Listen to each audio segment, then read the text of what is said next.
From the Fantasy Formula Podcast, I'm Paul. That's Ben. We are going to build our teams and look back at the winners of last year and to have some pretty serious reactions, I think, to all the prices that's going on. Absolutely. And real quick, so this is my first time joining you this season. I know you've done a lot of the legwork on the on rule updates, on how things work in general, on driver bios. So thank you for doing that. We're still going to talk fantasy extensively, but we're not going to limit ourselves to that just that sandbox. Yeah. So for broad brushstrokes last year, these are all the race winners for all the races. So for Bahrain, here's the loadout of the person who won and how many points they got. For Saudi, here's the loadout, and here are Nice. the So if you look at it, the winning team effectively used their 3X chip over Limitless. I thought Limitless was the best chip in the game. It's not. It's your 3X multiplier. You're actually having one 3X and one 2X, so you're getting 5X. You're turning the value of 2 players into the value of 5 players. These are your P1, P2, P3 globally last year. And this is their entire driver lineup for every race they had and where they use their chips. Nice. So we're going to start out with Leapers 1. They all seem to use the majority of their chips in the latter half of the season.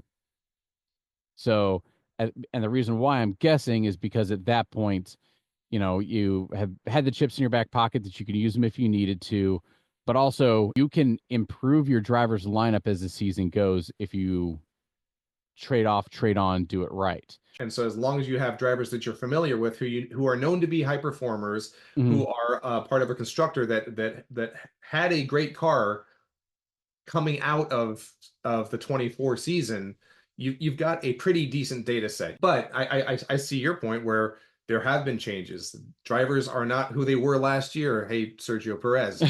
Yeah. And so taking the time to really suss out who is going to be strong, who is on the rise, which constructor has that one engineering team member who's got that epiphany to make their car that much better. The next thing I wanted to go into was how Leapers won. So we started out with Perez, Stroll, Sonoda, Zhou Guanyu, Bottas, which were not good drivers, but he had Ferrari and Red Bull, which were arguably the top two of the top constructors. Mm-hmm. This guy ended up ending the season with Norris, Leclerc, and Russell on his team as drivers. Yeah. And how did he do that? So he sold Red Bull, got McLaren because they were on the rise, had Ferrari, and he was able to get Norris, he's able to get Piastri and Sargent on his team. Then traded for Leclerc, got in Mercedes, had Mercedes and Hamilton for a little bit, good to go. And then he had right here, he started having Leclerc, Sainz, and Hamilton with Mercedes and Ferrari. But he had 3 dynamite drivers, of which he could use a no negative and have it really help, and he could use his 3X and have it be max help. This sort of play of buying and selling to when, as somebody's value increases, there has to be somebody below you to sell them, buy somebody cheaper, so you can take that surplus money and put it towards somebody better. Yeah. That's the way it looks like it needs to roll. But let's confirm it. Let's look at number 2. So this guy started out, Matt's Entertainment with a 4. This guy started out with Verstappen, Hamilton, V-Carb, and Ferrari. And that obviously didn't work out so well. So he used his wild card, got Red Bull and Ferrari. See, so he got to where we are now, and he realized, no, I need to have 2 strong constructors or I'm not going to last. Mm-hmm. And he hit the only driver he could afford at the time was Perez. Got it. Well, then he went ahead the next race and he swapped Perez for Leclerc. So now here he is back with 2 strong constructors with both Ferrari drivers. And then he goes, swaps it around again, gets back on McLaren, gets Mercedes in with that money. However, that money worked. He was able to get Norris and Hamilton. Then he got back to Norris and Piastri and kept that going. Sure. I'm trying to figure out where I can go, who did good or who whatever. This guy just let it ride. Yeah. Well, so let's do that. If we could zoom back out a little bit to kind of the 10,000-foot level. Yeah. With your understanding of what these guys did to maximize their strategy, let's talk initial team, like what is the lesson to be pulled in terms of initial week one team formation? What should your priorities be? So Okay. the whole season, the basic strategy needs to be you have your 2X driver as good as he can be, and you're buying and selling your in the middle to get eventually give yourself two good constructors, and then you want to find a way to get another strong second driver so you can use your 3X chip at that point once you have Gotcha. your two good drivers. All right, So you're so good. let's take a look at the constructors real quick. Uh, Interestingly, McLaren is the top price constructor at $30 million even. I mean, which again, it makes sense. They had what was widely regarded as the fastest car last season. They had two decent drivers, which is really nice for them. But $30 million, we'll see if they've been able to keep up with the rule changes that we'll go over in a little bit. Yeah. Ferrari's at 27.1 million, and I think a lot of that valuation comes from the 1-2 punch of Leclerc and now Hamilton. So It has that's to be. It yeah. has to be. Um, then you got Red Bull in third, where and Okay. what's interesting is you had oh, what's his name? Max Verstappen take the individual drivers championship last year, even though you could see down the stretch other constructors were improving at a greater rate in terms of upgrades.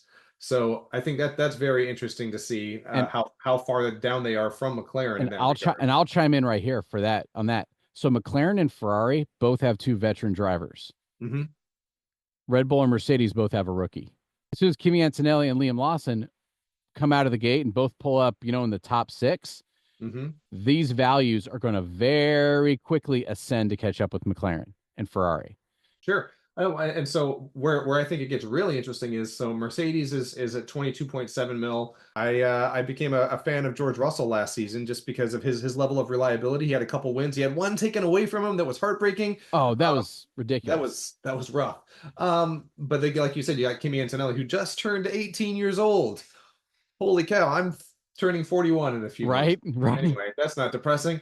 Um, Uh, but what's interesting, I think, as you get into the lower tier now, you have Williams at 13.1 with the addition of Carlos Sainz. It's interesting to see the jump in value for Williams as they've dropped Sargent and they've got Carlos Sainz and Alex Albon now. Let me jump over to the drivers. I mean, they still have Yuki Tsunoda, who's just he's there, he's I there. feel And bad for the guy. Um, but I wonder how long he'll be there. when I was following it in the offseason, one of the F1 websites started listing him as the reserve driver for Red Bull. Really? Yes. And so when I was Wow. prepping driver bios, one of the websites, and I forget which one, but they were reporting him as the reserve driver for Red Bull. So So that's interesting. my guess is he was close to not being in that seat anymore. And then you got Haas, second from the bottom, Ollie, and they got Ollie Behrman, Ollie who Behrman, man, and Esteban Ocon. Ollie Behrman. It'll be really interesting to see. He did great in a Ferrari in his debut. How will he do in a Haas? But coming in and being a kind of rookie, I don't know. So and when I watched, because your boy nerded out and watched all the preseason testing. Wait, Yes, that what? is No. 24 hours of F1 that, don't get me wrong, I wasn't just sitting there. I was like doing other stuff too.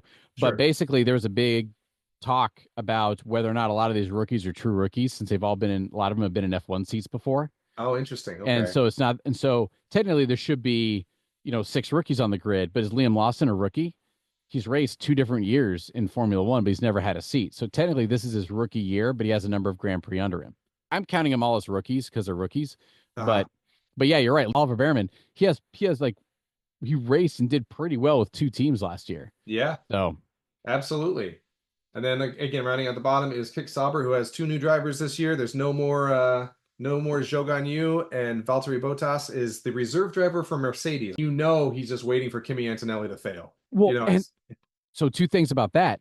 Bottas, he raced with Mercedes for like 5 years. He was yeah, he part of was the their number two driver for Hamilton. yeah, and he got the second place in the drivers championship. Have you been watching Drive to Survive at all? They're really focusing in on Hamilton making the great divorce from Mercedes. He was like, I was waiting for the phone call and it has not come. Mercedes. So I feel for him, because he seems to be well beloved within the Formula One circle. Yeah. It's just, he tried to stake his claim with Kick Sauber, and they just didn't have enough They didn't. support. And I know they had, man, bad crew and pitting issues early on. And speaking of pitting issues, just saw on the news that Red Bull's former director of racing is going to take over Kick Sauber as team principal. Director of racing. So basically, they're the person, for the best of my knowledge, I know, no, put in the comments if I'm wrong, but they're the person who direct the race day evolution, including the pit crew. So as far as building teams, I'm going to try getting the two best constructors I can, which on paper right now are McLaren and Ferrari. Because they're the ones that don't have the rookie drivers. They're the ones with all the established talent. Right. So yeah. but then the next step is to take the least sexy driver pick from those constructors. From any constructor, or no, from those two constructors. So I'd go McLaren and Oscar Piastri. Okay. I'll just see if I can afford this. And then if I can go Ferrari, and so so this is already gets interesting. Yeah, you're already screwed. I can't even afford Leclerc or Hamilton. I've only got 19 million left. Gotcha. Okay, well, so then I'm going to back out of that strategy. I can get McLaren, but now that means I've got 18 million left to fill out the rest of my drivers. I don't think I can afford to do that. Let's swap it the other way around. Let's get the bottom 4 drivers. I still can't do that. If I go bottom 4, Hulkenberg, Hajar, and Bartoletto, I have $0.1 million left, and I'm still absent an entire driver. You can get Mercedes. Oh no, I said if I go Ferrari and McLaren. Oh yeah, no way. All right, so what can I do? Can I do Red Bull? Okay, I've got 4.9 million left if I do that. No, I can't do that. So I can do Mercedes. You can get Mercedes. Because now I don't have anyone from Mercedes on my team. You can get George Russell. What's that? You can get George Russell. You can get Lewis Hamilton or Oscar Piastri if you go Ferrari and Mercedes. Bartoletto for Behrman, because I feel like because again, when you're going these bargain bin racers, you're looking for who will not crash for you. Exactly. The question is, who is the number 1 driver on Ferrari? Is it Hamilton or is it Leclerc? I think it's Leclerc. You think so? Lewis Hamilton is a strong driver, right? So he has to relearn this car, and he hasn't had much time to do it. I'm not saying he's a bad call, but there's no way out of gambling this season. Sure. You know, it's just going to be try a strategy and hope it works. It's not like 2 years ago when it was clean cut. Not like last year when there was obviously a winner. Right. This year it's the wild, wild west. It really is. Okay. I'm going to do one eggs in the basket Ferrari team. Okay. Like we just looked at. But then I'm going to try one because if I do Mercedes and Williams, that's a combined $35 million for my constructors. Yeah. But that would also allow me to get George Russell and Carlos Sainz. So now I've got representation over both of my constructors.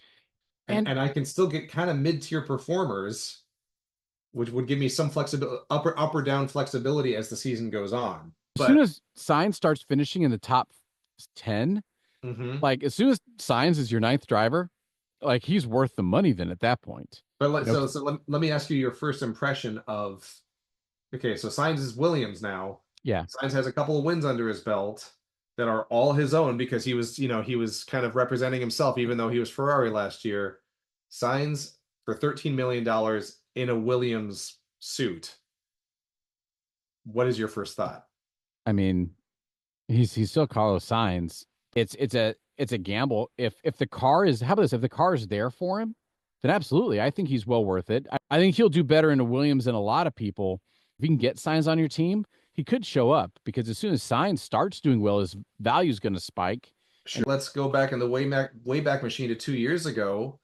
Let's make a Max and Red Bull combo and see what we can fill the rest in with. Like it. So I'm going to make believe that he's still going to go. Since we're going back, we're going to go Red Bull and Mercedes. I was just doing the same thing. Look at us. Perfect. Right. Well, and a reason why getting a Red Bull and Mercedes build is smart is because they both have very strong rookies. Yeah. As soon as both of these rookies hop in here and they place in the top 10, that's money, you know?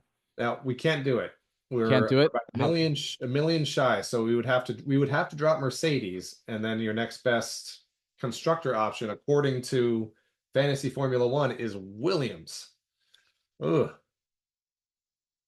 But I maybe at this point, do you say, okay, Williams, and now I have just enough money to take some, so that harkens back to our conversation about signs. Can he do something Yes. cool? Right, because I don't know what to do. But the prevailing knowledge is you have to take good constructors, but if you do, you don't get a driver that's worth anything to DRS. Yeah.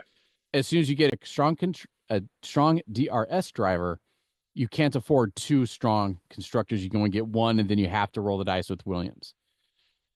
So yeah, interesting what they've done to the adjustments here. They've really tied a hand behind our backs here, but it keeps it interesting, and that's It why we come does. back. So Absolutely. All right. Do you have any parting shots or saved rounds?